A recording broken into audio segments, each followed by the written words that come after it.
First of all, magandang gabi po sa inyo, sa family and relatives ni Jinjin na ngayon ay sumalangit na.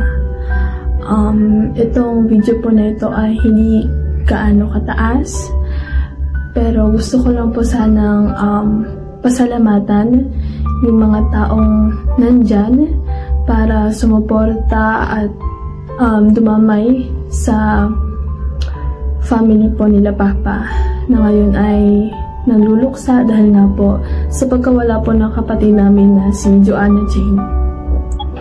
Maraming salamat po sa mga tulong ninyo. Maraming salamat po sa inyo. To be honest,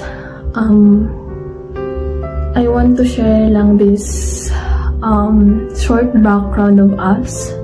So, si Jinjin po is my half-sister.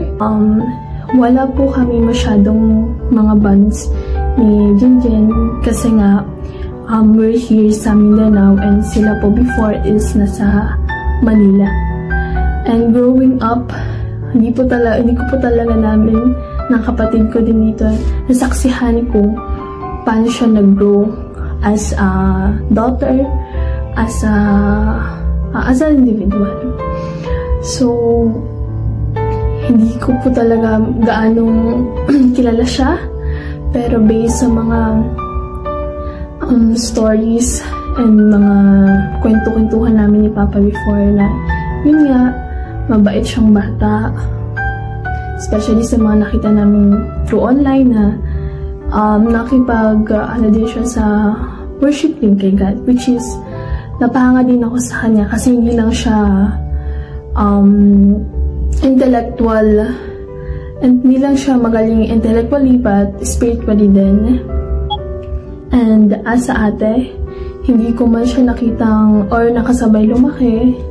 I am so happy kasi lumaki siyang mabuting bata. Kahit yun nga na maaga siyang kinuha ni Lord God. Pero, yung sabi nila, everything happens for a reason.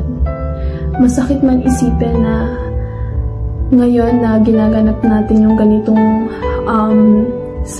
ganitong pagtitipon, hindi man pagdiriwang ngunit pagluluksa sa pagkawala ng isa nating kapatid. Kung saan ka man ngayon, sana help mo yung family mo, sila Papa, yung mama mo, help mo sila na makarecover.